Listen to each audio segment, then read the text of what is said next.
यार, I'm hungry. यार भूख लग रही है. Why are we here? कुछ ऑर्डर करो. 2 मिनट रुको ना. Just check this out. Just check this out. रुको तो मैं चिकन डिनर करवाता हूँ. You're mad. भूख लग रही है यार. ऑर्डर करोगे तभी तो आएगा. जाओ ना, करे आप खुद.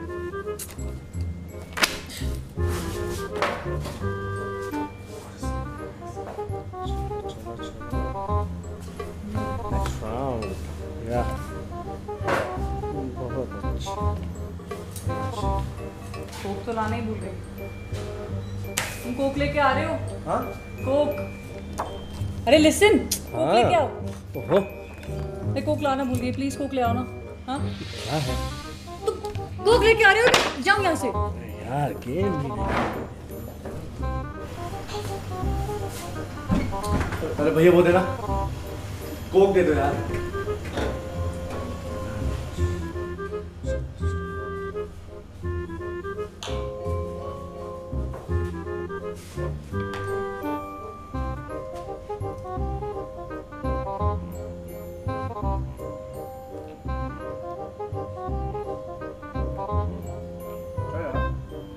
Idiot, are you mad?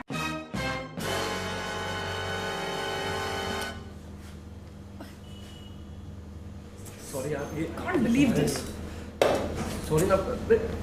सुनो.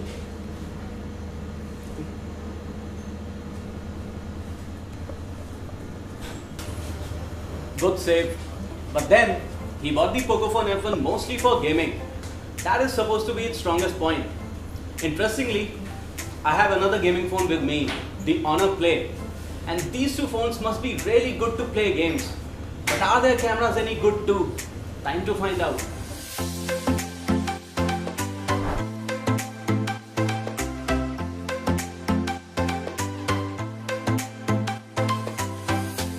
The cameras in the Honor Play and the Pocophone F1 are similar in terms of setup but differ considerably in specifications. The Honor Play has a 16 megapixel plus 2 megapixel dual camera setup, while the Pocophone F1 has 12 megapixel plus 5 megapixel combination. At the same time, Pocophone F1's primary 12MP lens gets the aperture size of f1.9 compared to Honor Play's fairly smaller f2.2. We know that larger aperture means more light, and as we are about to witness, it does make a difference in the image quality. Looking at the images taken in the most favorable lighting conditions, that is daylight, few things are apparent. The Pocophone F1 has better dynamic range and produces brighter but not necessarily overexposed images. Also, the images are more colorful and livelier in comparison to the ones taken from the Honor Play. Colors are very nicely saturated and they just seem to avoid being oversaturated. And especially for this reason alone, it may appear that Honor Play produces more naturalistic colors at times. But in direct comparison, its images look a bit dull against the Pocophone F1's camera. Where the Honor Play has an advantage is in terms of sharpness.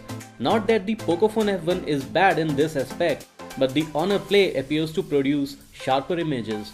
Also, in some situations, we felt that Honor Play's camera has a tiny advantage in contrast as well. But in terms of white balance and detail, both cameras are more or less equally matched. Pocophone F1 continues to carry aforementioned advantages when it comes to HDR images, along with improvised detail and sharpness.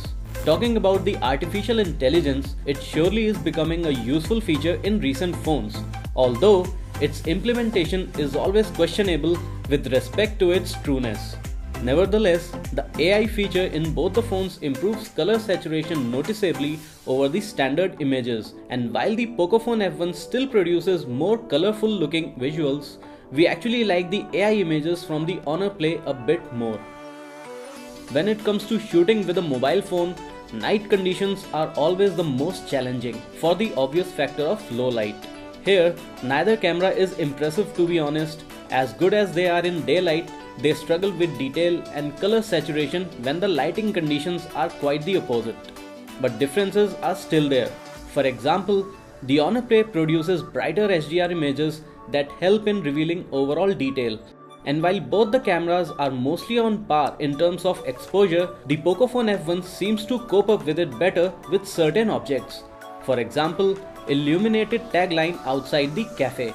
Lastly, we didn't find the AI feature to be as impactful in night conditions as it is during daytime, and this is true for both phone cameras. After a few samples, we didn't feel encouraged to use it any further. Portrait mode is another trendy feature found in almost all dual camera equipped smartphones.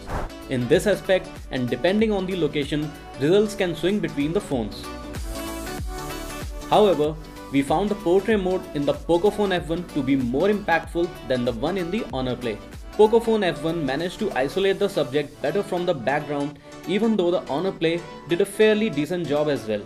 The problem with the Honor Play's portrait mode is we didn't find it to be any different than creating a bokeh effect in the default autofocus mode. In that sense, the portrait mode in Honor Play doesn't seem to be as useful as it should be. We believe that the quality of selfies depend a lot on how a person likes them to be. Still, looking at the selfie sample, we can say two things for sure. There's terribly high amount of overexposure from both the front cameras, while both of them are more or less equally matched in detail. The difference is in the white balance.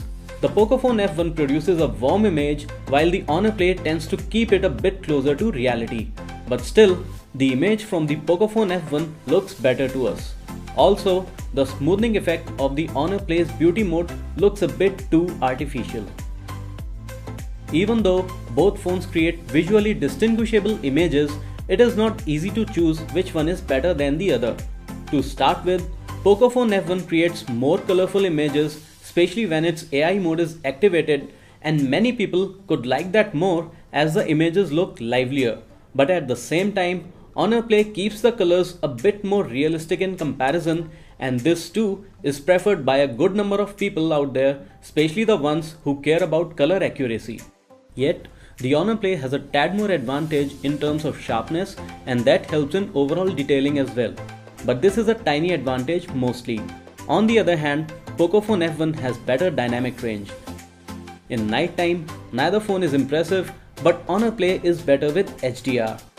But moving on to the portrait mode, we prefer the Pocophone F1 more, and the same can be said about it for selfies as well.